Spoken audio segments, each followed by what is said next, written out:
السلام علیکم پیارے بچوں. وعلیکم السلام. کیسے ہیں آپ سب لوگ؟ الحمدللہ ٹھیک ہے. سامعین، قومی نشریاتی رابطے پر پروگرام پیش کیا جا رہا ہے جگنو تارے. کیا پروگرام کا نام ہے؟ جگنو تارے. زبردست. FM 93 ریڈیو پاکستان کراچی مرکز سے پروگرام پیش کیا جا رہا ہے جگنو تارے. پروگرام کی پروڈیوسر ہیں آمنہ شیخ. پروگرام کا میزبان میں شجاع خان اور میرے ساتھ میری کو ہوسٹ ہیں عنیزہ ممتاز برنی. بالکل. ہارمونیم پہ ہیں انور علی زرداری صاحب.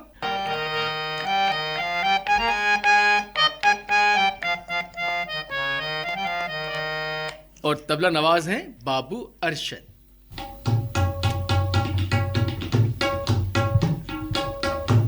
Thank you. بالکل. تو آج ہمارا جو پروگرام ہے وہ بہت زبردست ہونے والا ہے، جگنو تارے. بالکل. اور پروگرام کے اندر ہیں کافی سارے سیگمنٹس جو ہم اپنے بچوں کے ساتھ پارٹیسپیٹ کریں گے.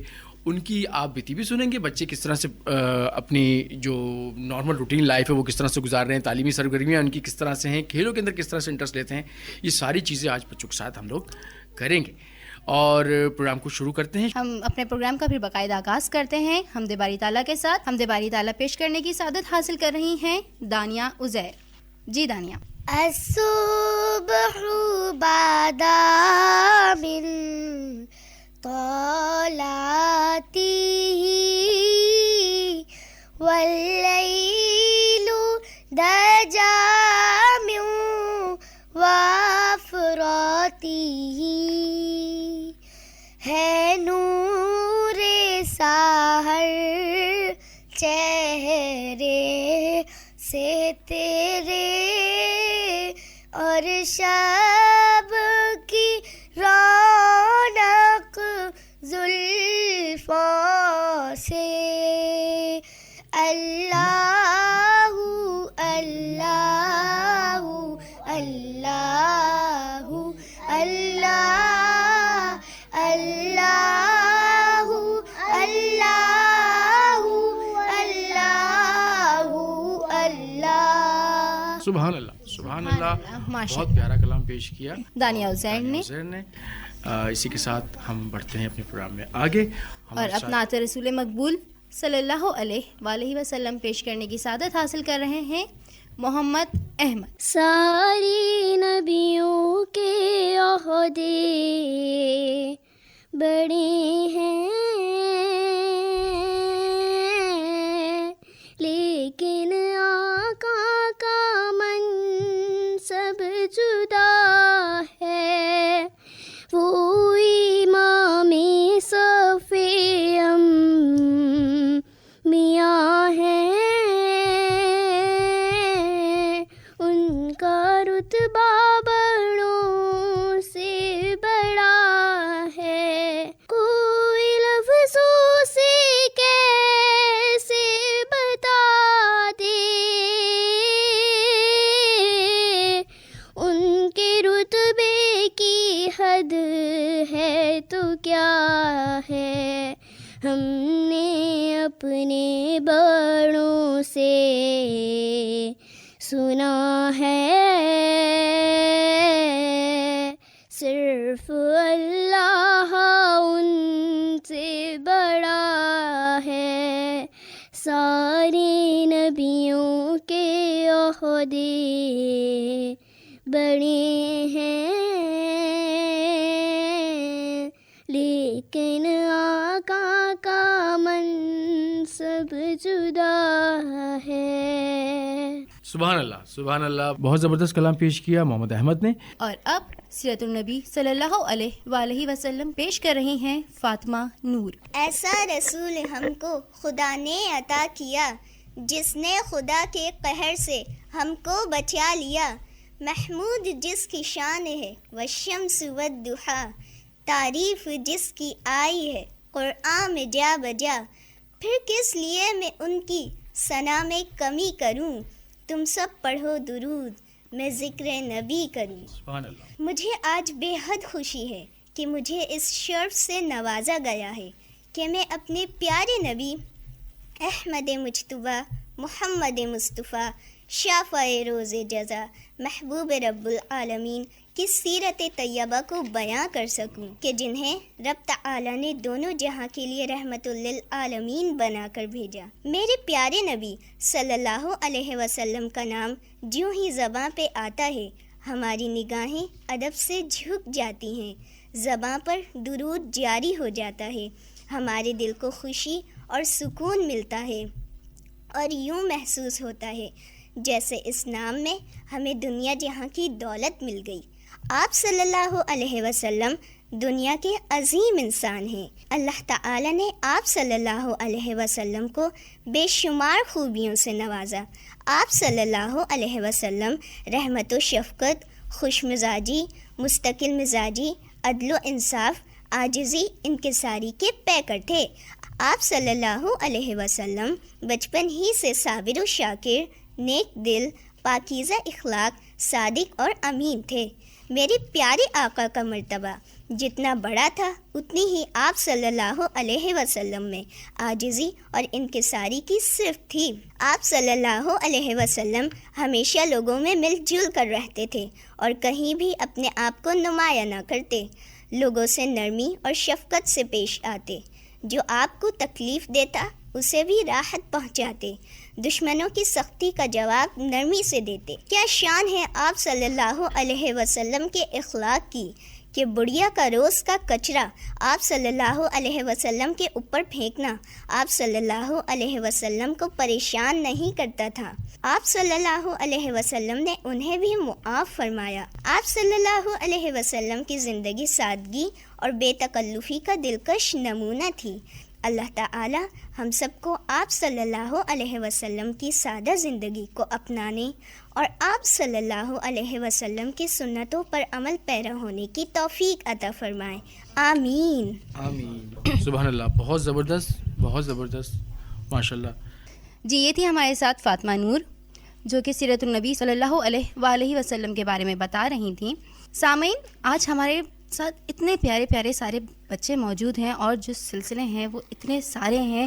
سائنس کی دنیا ہے، ننھے چیمپئن ہے، میرا پاکستان ہے، آؤ مل کر گائیں، اور بہت کچھ۔ آج کے پروگرام میں تو بہت مزہ آنے والا ہے۔ بالکل، بہت زبردست آج کے جو سیگمنٹس ہیں، ہمارے ساتھ بچے بھی ہمارے جو ہیں بالکل ایکٹیو بیٹھے ہیں، بےتاب ہیں اپنی جوہر، اپنی صلاحیتیں دکھانے کے لیے۔ بالکل، تو آگے بڑھتے ہیں اور اب ہمارا سلسلہ ہے ننھے چیمپئنز۔ تو ننھے چیمپئن ایک نہیں، دو نہیں، تین، چار، ماشاءاللہ آج تو چیمپئنز کی بھرمار ہے۔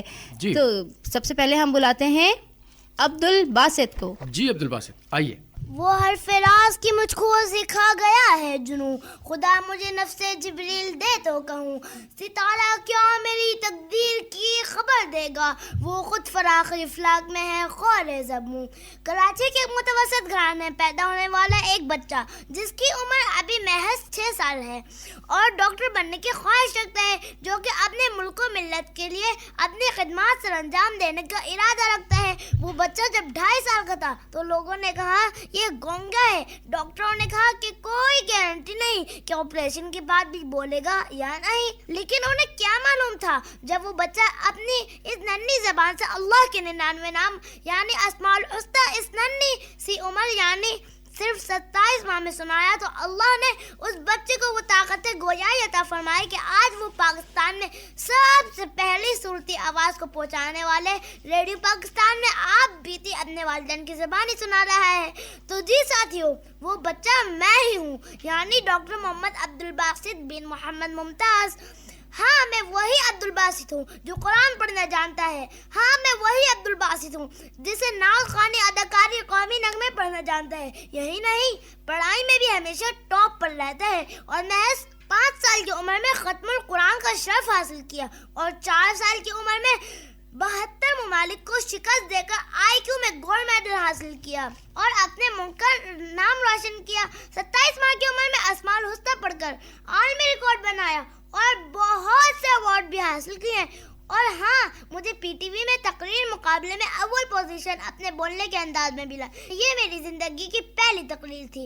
اسی طرح ریڈیو پاکستان میں پہلی بار اسماء الحسنی پڑھ کر سب کو حیران کر دیا اور اپنی پروڈیوسر آمنہ میم سے بطور انعام 500 روپے نقد حاصل کیا. یہ تھی میری تھوڑی سی تعارف. ہر بار میرے شفیق والدین اور قابل احترام اساتذہ کرام کی دعاؤں کی بدولت ہمیشہ کامیابی حاصل کی اور انشاءاللہ کرتا رہوں گا. آمین. تو جی ساتھیو، یہ تمام کامیابیوں کا صحرا مجھے ریڈیو پاکستان بچوں کی دنیا سے حاصل ہوا. ریڈیو پاکستان کراچی. سب تالیاں بجائیں. تو ننے چیمپئن میں ہمارے ساتھ اب موجود ہوں گی دانیہ عزیر. اور دانیہ عزیر ہمیں کیا سنا رہی ہیں؟ لا لا لا لا لا لا لا لا لا لا لا لا لا لا لا لا لا لا لا. ہر دل کے افق پر ہے چاند ایک ستارہ ایک ہے کلمہ بھی واحد پرچم بھی ہمارا ایک. ہم یک دل ہم یک جاں ہم یک دل ہم یک جاں. ہم زندہ قوم ہے پائندہ قوم ہے. ہم زندہ قوم ہے پائندہ قوم ہے. ہم سب کی ہے پہچان ہم سب کا پاکستان پاکستان پاکستان. ہم سب کا پاکستان. سب تالیاں بجائیں. زبردست، بہت زبردست نغمہ پیش کیا ہماری ننھی منی ساتھی نے. جی تو سامعین، اب ہم چلتے ہیں اپنے اگلے سیگمنٹ کی طرف. اور ہمارا اگلا سیگمنٹ جو ہے اس میں ہے ہمارے ایک بڑے اچھے سے مہمان ہمارے ساتھ، کیونکہ اس سیگمنٹ کا نام ہے ہمارے مہمان. تو آج ہمارے ساتھ ہمارے بڑے زبردست گیسٹ موجود ہیں، جناب اکبر خمیسو خان صاحب. اور آپ صاحبزادے ہیں استاد خمیسو خان صاحب کے. بالکل، جو ہے ہمارے کلچر کا ایک حصہ ہے، ایک ساز ہے.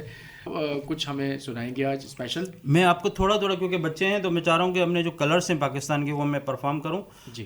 کشمیر، پھر KP کے، پھر پنجاب، پھر بلوچستان، پھر سندھ، اس کے تھوڑے سے کلپس میں آپ کو سناتا ہوں. واہ کیا بات ہے. کشمیر کا ٹھیکہ الگ ہے.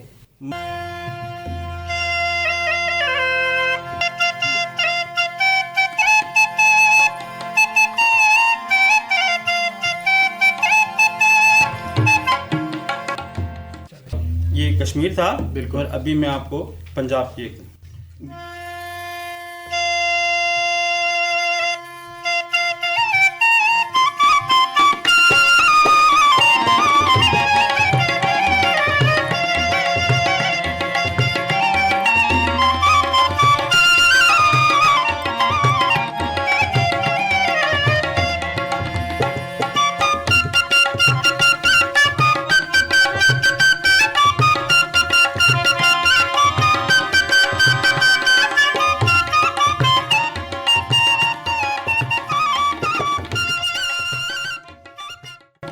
اب KP کے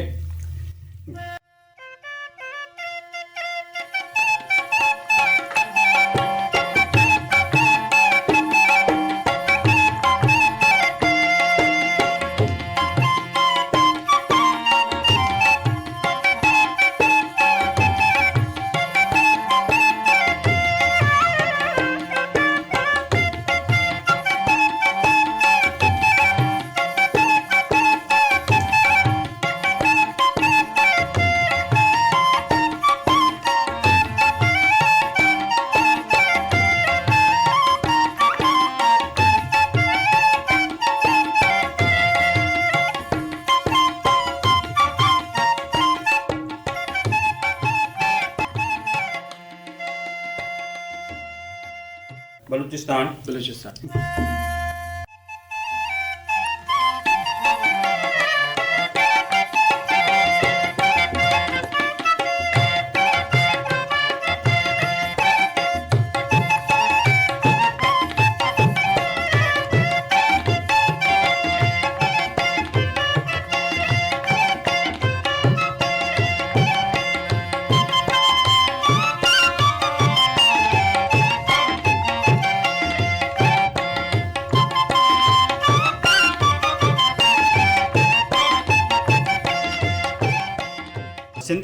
لاسٹ میں سے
بہت زبردست, بہت خوب, اور کیا سما بند دیا آپ نے ماشاء اللہ سے. بالکل استاد اکبر قمیص خان صاحب ہمارے ساتھ موجود, اور واقعی میں آپ نے چاروں صوبوں کا رنگ جو جمایا ماشاء اللہ. استاد اکبر قمیص خان صاحب بہت بہت شکریہ آج کے اس پروگرام میں شرکت کرنے کا. اور اب ہمارا دوسرا سلسلہ ہے میرا پاکستان, اور اس میں ہمارے ساتھ ہیں رمشا خرم. تو رمشا خرم ہمیں آج لے کے جا رہی ہیں گوادر. دوستو, آج میں آپ کو پاکستان کی خوبصورت شہر گوادر کے بارے میں بتاؤں گی. گوادر پاکستان کے انتہائی جنوب مغربی میں دنیا کے سب سے بڑے تجارتی راستے پر واقع صوبہ بلوچستان کا انتہائی خوبصورت شہر ہے. لفظ گوادر دو بلوچی الفاظ سے مل کر بنا ہے.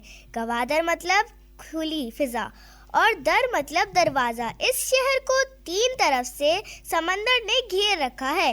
یہاں ہر وقت سمندری ہوائیں چلتی رہتی ہیں, اس لیے گوادر کو ہوا کا دروازہ بھی کہا جاتا ہے. گوادر پر پورے پاکستان کی ترقی کا دار و مدار ہے. گوادر کی سب سے بڑی خصوصیت یہ ہے کہ یہ سمندر کے جس حصے واقع ہے, یہاں کے سمندر کا پانی گرم ہے, جو بہت کم بندرگاہوں کی خصوصیت ہوتی ہے. پوری دنیا کا 75% سی ٹریفک فلو یہی سے ہوتا ہے. یہی وجہ ہے کہ گوادر کی وجہ سے خطے میں پاکستان کو جیو اسٹیٹک پوزیشن حاصل ہے. یہ خطہ انقلابی ہے, نئی دنیا بسائے گا. جہاں تک وقت جائے گا اسے آگے ہی بائے گا. جبھی تاریخ نے رکھا ہے اس کا نام پاکستان. زبردست, سب تالیاں بجائیں. جی کیا بات ہے. یہ تھی ہمارے ساتھ رمشا خرم, اور انہوں نے بالکل صحیح کہا. اور اس کے ساتھ ہی ہمارا دوسرا سلسلہ ہے دیس دیس کی کہانی, جس میں ہمیں سبق آموز کہانیاں سنائی جاتی ہیں. بچوں کہانی سنو گے آج؟ کہانی ہے لالچی گیدڑ کی. کسی جنگل میں ایک گیدڑ رہتا تھا, بہت ہی پیٹو اور لالچی, اور درختوں سے جتنے پھل گرتے تھے وہ فوراً ہی چٹ کر جاتا تھا. پھر بھی اس کی نیت نہیں بھرتی تھی. ایک دن وہ آم کے درخت کے نیچے پہنچا, جہاں پر زمین پہ بہت سے آم گرے ہوئے تھے. آموں سے بھری شاخوں کو وہ دیکھ رہا تھا, اور جیسے جیسے وہ اس میں سے آم ٹوٹ رہے تھے, گر رہے تھے, وہ سارے آم کھا رہا تھا. اتنے سارے آم دیکھ کر گیدڑ بہت خوش تھا, اور دیکھتے ہی دیکھتے زمین پر بکھرے تمام آم وہ چٹ کر گیا. لیکن پیٹ بھرنے کے باوجود اس کی نیت نہیں بھری. وہ 4 لمبی لمبی ڈکاریں لینے کے بعد دوبارہ آم کی شاخوں کی طرف لپکتا, اور نیچے جو آم گرتے وہ سارے چٹ کر جاتا.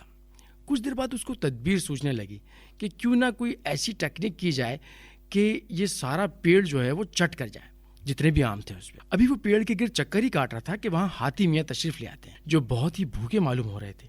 آتے ہی ہاتھی میاں نے پیڑ کے جو غول تھے جو لٹک رہے تھے آموں کے, ان کو اس نے ٹکر مار کے کھانا شروع کر دیا. نیچے گرنا شروع ہو گئے آم, اور اس نے کھانا شروع کر دیے. ہاتھی نے اپنے پیٹ کی آگ بجھائی اور پھر فلک شگاف چنگاڑنے کے ذریعے خدا کا شکر ادا کر کے سستانے کے لیے زمین پر بیٹھ گئے. آنکھیں بند کر لیں. ہاتھی کو دیکھ کر گیدڑ بہت خوش ہوا. اس کی سمجھ میں آ گئی کہ بہت اچھی تدبیر ہے. تھوڑی دیر وہ ہاتھی کو سونے کا انتظار کرنے لگے, اور پھر جیسے جیسے ہاتھی کی نیند لگ گئی تو اس نے کیا کیا, گیدڑ اس کی پیٹھ پر چڑھا اور فوراً درخت کی جانب یعنی کہ اوپر چڑھ گیا. درخت پر اوپر چڑھ گیا. اوپر چڑھ جانے کے بعد گیدڑ نے ایک شاخ کو پکڑ کے اس کو ہلایا, اس پہ سے آم جو نکلے وہ کھانا شروع ہو گیا. تو وہ آم جتنے بھی تھے اوپر چڑھ کے کھانا اس نے شروع کر دیے تھے. اب کچھ دیر بعد جب اس کو یہ محسوس ہوا ہاتھی کو کہ اس کی نیند تو پوری ہو گئی, تو ہاتھی وہاں سے اٹھا اور چلتا بنا. اب گیدڑ میاں تو اوپر پھنس گئے درخت کے اوپر. اب وہ نیچے کیسے اترے؟ بڑی کوشش کی انہوں نے, کبھی شاخ پہ کبھی اس شاخ پہ. اب وہ آم جتنے بھی انہوں نے کھائے تھے وہ اس بھاگ دوڑ میں سارے ہضم ہو گئے. اب ان کو دوبارہ بھوک لگنے لگی, لیکن اب تو وہ پھنس چکے تھے کیونکہ وہ درخت کے اوپر تھے اور ان کو نیچے اترنے کے لیے سہارا چاہیے تھا. وہ سہارے کا جو سہارا تھا وہ تو ہاتھی تھا, وہ ہاتھی تو وہاں سے چلے گیا تھا. اسی لیے کہتے ہیں کہ لالچ جب بھی کریں گے آپ کو اس میں نقصان ہوگا. گیدڑ نے لالچ کی اور آم کھانے کے لیے اوپر چڑھا اور اس نے آم کھا لیے, اور جس ذریعے سے چڑھا تھا وہ تھا ہاتھی. ہاتھی تو وہاں سے چلا گیا تھا. تو کیا نتیجہ نکلا بیٹا اس کا کہ لالچ کریں گے تو کیا ہوگا, نقصان ہوگا. گیدڑ نے کی لالچ اور اس کو ہوا نقصان, اور گیدڑ وہیں پہ پھنس کے رہ گیا. تو ہمیشہ اس چیز کا دھیان رکھنا ہے ہمیں کہ جس طرح سے لالچی گیدڑ نے اپنی لالچ اور اپنی ہرس پوری کرنے کے لیے کسی کا استعمال کیا, وہ نقصان دہ ثابت ہوا اس کے لیے. تو ہمیں بھی اپنی زندگی کے اندر یہ چیز رکھنی ہے کہ کبھی بھی جو ہے لالچ نہیں کرنی, ہرس نہیں کرنی اور کسی چیز کا نقصان نہیں کرنا. ٹھیک ہے بچوں؟ جی بچوں, کیسی لگی کہانی؟ بہت اچھی. واہ کیا بات ہے. تو ہم اپنے پروگرام کو یوں ہی جاری اور ساری رکھتے ہیں. ہمارا اگلا سلسلہ ہے سائنس کی دنیا, اور سائنس کی دنیا میں ہمارے ساتھ ہیں عدیفہ وزیر, جو ہمیں بتا رہی ہیں ریڈیو کے بارے میں. ریڈیو کی آواز سنتے ہی اپنے بچپن میں پہنچ جاتے ہیں. اس کی ایجاد میں بہت سے سائنسدانوں نے حصہ لیا. 1880 میں گراہم بیل اور دیگر سائنسدانوں نے چند ابتدائی تجربات کیے. 1884 میں میکسویل نے لہروں کے ذریعے آواز کا پتہ لگایا. 1888 میں بارٹر برقی لہریں پیدا کرنے میں کامیاب ہو گئے, جو میکسویل کے نظریے کو تصدیق کرتی تھی. لیکن ان چیزوں کو مارکونی نے 1896 میں, جب اس کی عمر 21 برس کی تھی, ریڈیو کی صورت میں پیش کیا. یوں اس ایجاد کا سہرا مارکونی کو جاتا ہے, جو اٹلی کا باشندہ ہے. اس نے برطانیہ آ کر اس سلسلے میں مزید تجربات کیے. 1897 میں اس نے پہلی وائرلیس کمپنی قائم کی اور اس کے ایک سال بعد تجارتی بنیادوں پر پہلا پیغام بھیجا. 1899 میں مارکونی نے نشر کردہ سگنل انگلستان بھیجے. یہ بہت بڑی فتح تھی. 1918 تک ریڈیو کو صرف بحری جہازوں میں استعمال کیا جاتا رہا, لیکن 1920 میں امریکہ میں پہلا ریڈیو اسٹیشن قائم ہوا. ریڈیائی لہروں کا اصول یہ ہے کہ پہلے اسٹوڈیو میں بولے جانے والی آواز کو مائکروفون کے ذریعے برقی ارتعاشات میں تبدیل کر کے ٹرانسمیٹر پہنچا دیا جاتا ہے. پھر وہاں سے چند دوسری برقی مشینوں سے گزار کر ایک خاص فریکوینسی کی لہروں میں تبدیل کیا جاتا ہے, جو اونچے اونچے کھمبوں کی مدد سے فضا میں چھوڑ دی جاتی ہے. جب یہ لہریں ریڈیو سیٹ کے ایریا سے ٹکراتی ہیں تو ریڈیو چند آلات کی مدد سے انہیں برقی ارتعاشات سے اسی آواز میں بدل دیتا ہے جو کہ اسٹوڈیو میں سنائی ہوتی ہے. سائنس کی ایجاد کے سیگمنٹ میں ہمارے ساتھ موجود تھیں ہماری ننھی ساتھی, اور بہت اچھی انفارمیٹیو انہوں نے چیزیں بتائیں. پروگرام جگنو تارے کے سلسلے کو مزید آگے بڑھاتے ہیں, اور سیگمنٹ ہے ہمارا آؤ مل کے گائیں. بالکل. اور کون گا رہا ہے آج ہمارے ساتھ؟ آج ہمارے ساتھ گا رہے ہیں عبدالباسط, محمد احمد, عبداللہ حمیر اور دیگر ساتھی. جی بالکل, کیونکہ یہ اس کا سیگمنٹ کا نام ہی ہے نا, آؤ مل کے گائیں. جی بھی. ہم سب باغ گئے کل, راہ میں آ گئے بادل, ٹپ ٹپ فوار پڑ گئی, اپنی پکنک ہو گئی, بارش تیز ہو گئی, آنکھ میں چولی ہو گئی, بادل زور سے کڑکے, تڑ تڑ اولے برسے, ہم سب دوڑے بھاگے, پیڑ کے نیچے آ گئے, شاوا بھائی شاوا, شاوا بھائی شاوا, شاوا بھائی شاوا, شاوا بھائی شاوا. کچھ کے جوتے بہ گئے, ہم سب بھیگ گئے تھے, تھر تھر کانپ رہے تھے, پھر تو سردی نے بھی آمدہ بوچا, شاوا شاوا شاوا, شاوا شاوا شاوا, شاوا بھائی شاوا, شاوا بھائی شاوا, شاوا بھائی شاوا, شاوا بھائی شاوا, شاوا بھائی شاوا, شاوا بھائی شاوا, شاوا بھائی شاوا, شاوا بھائی شاوا. بہت اچھا نغمہ پیش کیا, شاوا بھائی شاوا. بڑا فیوریٹ سانگ ہے بچوں کا, سب نے مل کے پیش کیا اور ہمیں اچھا لگا. جی تو ہم سلسلے کو مزید آگے بڑھاتے ہیں. ہمارے سیگمنٹ ہے میرا پاکستان, جس میں ہے مناہل عمیر, اور وہ بتائیں گے ہمیں پاکستان کی زبانی. دوستو, میں آج آپ کو پاکستان میں بولی جانے والی مختلف زبانوں کے بارے میں بتانے آئی ہوں. ہمارے پیارے ملک پاکستان میں تقریباً 75 زبانیں بولی جاتی ہیں, جن میں 15 بڑی زبانیں ہیں, جیسے کہ اردو ہمارے ملک کی قومی اور سرکاری زبان ہے, اور تھری زبان زیادہ تر تھر میں بولی جاتی ہے. تھری زبان راجستھانی زبان ہے. پاکستان میں بولے جانے والی ایک زبان ہندکو ہے. ہندکو پاکستان کے مختلف علاقوں میں بولی جاتی ہے, جیسے کہ پشاور, ہزارہ اور آزاد کشمیر وغیرہ. پاکستان میں بولے جانے والی علاقائی زبانوں میں بلوچی بھی شامل ہے. دلچسپ بات تو یہ ہے کہ اردو بولنے والے لوگوں کے لیے بلوچی زبان سیکھنا کوئی مشکل بات نہیں, اور صوبائی سندھ میں بولی جانے والی زبان سندھی ہے. پاکستان کی 10% آبادی اس زبان کا استعمال کرتی ہے. آؤ تم کو ایک نئی سوغات دوں, کچھ زبانوں کی بھی معلومات دوں. فارسی ہوتی ہے ایرانی زبان, اس کو کہتے ہیں بہت شیریں بیان. ہے زبان سندھی اگرچہ قدیم, اس کو سیکھو تو ہو جاؤ فہیم. سیکھنا پشتو کا مشکل ہے ضرور, سیکھ لو گے تم تو آئے گا سرور. اور پنجابی میں ہے بے حد مٹھاس, یہ زبان ہر ایک کو آتی ہے راس. ہے بلوچی دوستو پیاری زبان, لطف سے بھرپور ہے اس کا بیان. ہے بہت پیاری مگر اردو زباں, اس زباں کا کوئی ثانی ہے کہاں. ہاں مگر اونچا ہے عربی کا مقام, اس میں اترا ہے میرے رب کا کلام. تو دوستو امید ہے آپ لوگوں کو وہ میری بتائی ہوئی معلومات بہت پسند آئی ہوں گی. بالکل. سب تالیاں بجائیں آج. جی ہمارا سیگمنٹ ہے ننے چیمپئن, اور ننے چیمپئن میں ہمارے ساتھ موجود ہیں ہادیہ زبیر, اور وہ کیا پیش کر رہی ہیں. جی ہادیہ. ہماری تخلیق اگر اس طرح کی جاتی کہ کھانے پینے کی ضرورت ہی نہ ہوتی تو زندگی کیسی ہوتی؟ آسان نہ ہو جاتی؟ دنیا کے بے شمار دکھ, تکلیفیں, فکریں, بیماریاں کم نہ ہو جاتی؟ پیٹ دیا تو دیا, یہ ضرورت اس قدر طاری کر دی کہ کائنات کی ہر چیز اس کے مقابلے میں اہم ہو گئی. دنیا میں انسانوں نے ہر شے کے بغیر زندگی گزار کر دکھائی ہے. دولت, لباس, رشتے, گھر, آسائشیں, لیکن غذا کے بغیر زندگی کا تصور ہی ممکن نہیں.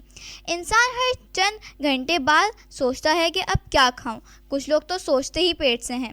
دنیا کی ہر زبان کھانوں, پھلوں اور سبزیوں کے محاوروں سے بھری پڑی ہے. یعنی اگر خوشحالی ہے تو 5 انگلیاں گھی میں, کوئی کام آسان ہے تو حلوہ, مشکل ہے تو ٹیڑھی کھیر, سستی ہے تو آم کی آم کٹلیوں کے دام, اور اگر پہنچ سے باہر تو انگور کھٹے ہیں.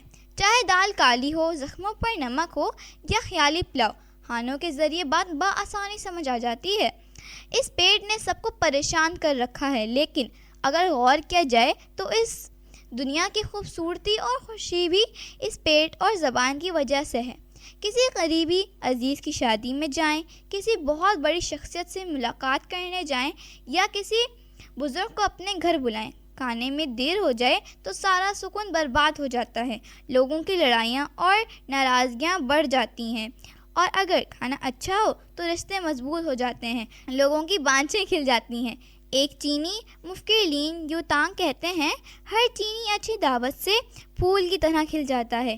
جب اس کا پیٹ بھرا ہوا اور دل مطمئن ہو تو وہ کہہ اٹھتا ہے, یہ زندگی کتنی حسین ہے.